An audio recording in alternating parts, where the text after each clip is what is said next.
Hello everyone. Today I'm gonna give you 5 basic but very useful tips that every React.js developer must know.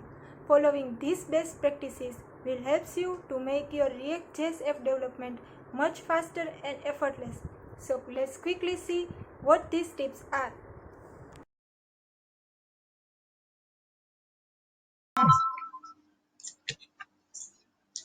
SysTag function is the one that we most frequently use in our React.js app. But very few of us know that this heart of React.js app has another argument called the callback function. To demonstrate this in our app, I am putting this log line here, and in this setState function I am going to assign this value user data which is coming from constant file here, and again to get this latest updated data state, I am putting the log into this callback function. Let's see how this works. Like we can see that before calling this function, the data is an empty array.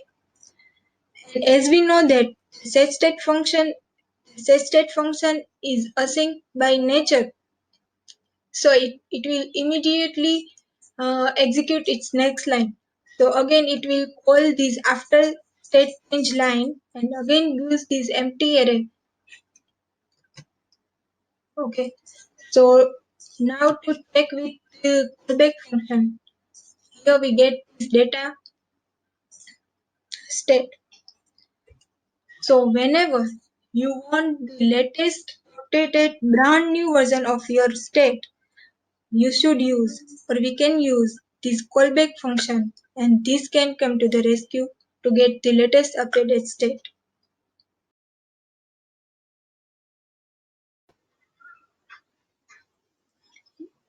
Guys, generally we use the create React app CLI to create our React app, right? I found that most of my colleagues and junior developers are unaware about the inbuilt support for the .env file along with the create React app CLI. For this, you have to define the .env file to your root project directory. And to define the variable, you have to prefix your variable name with the react underscore app. And to consume this env variable into your file, you have to define like process.env.react and your variable name. And you are ready to have or consume that env variable into your uh, this is the most important and powerful feature, like whenever you have to store your global yet confidential configuration in your app. Like if you have to store your Google Map API key or your Stripe key, anything third party configuration, then .env file is the only option where you can store your global and confidential configurations.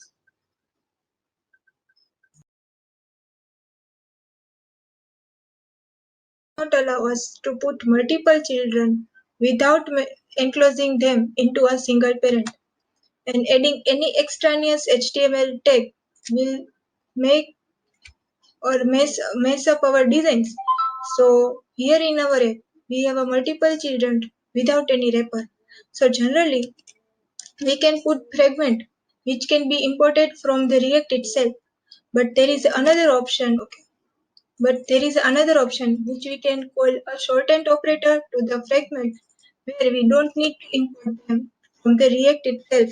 And this is how we can resolve the problem of a single parent using the fragment shortened operator.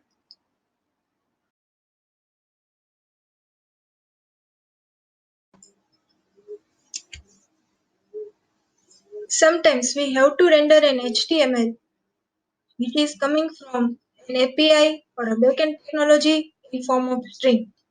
So here in our app, we are going to render details for each and every user which is in form of HTML text. So to interpret those HTML text, The first thing, we are going to define the function which takes this HTML string as an argument.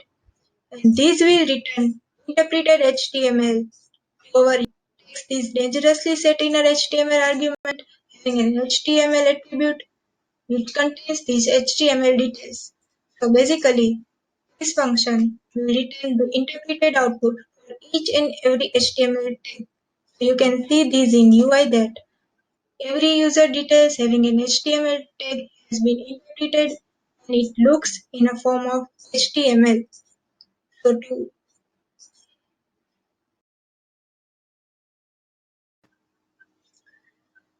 many of us facing an issue that we have to render a multiple component based on a different condition.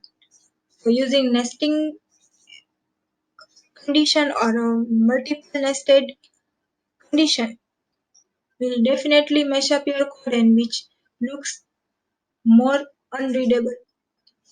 So here we are going to display a designation for each user and we have to change the background based on the position. So we are going to define this render designation function which takes this position as an argument. And to define the switch case, we have to give our value or our condition in a square bracket along with the multiple options or multiple conditions. Like if this position will matches with data scientist, it will render this span tag with status HR class with position. If this position matches with people manager, then it will take the status SC class with position here. So depends on the value it matches, it will render or return this whole element.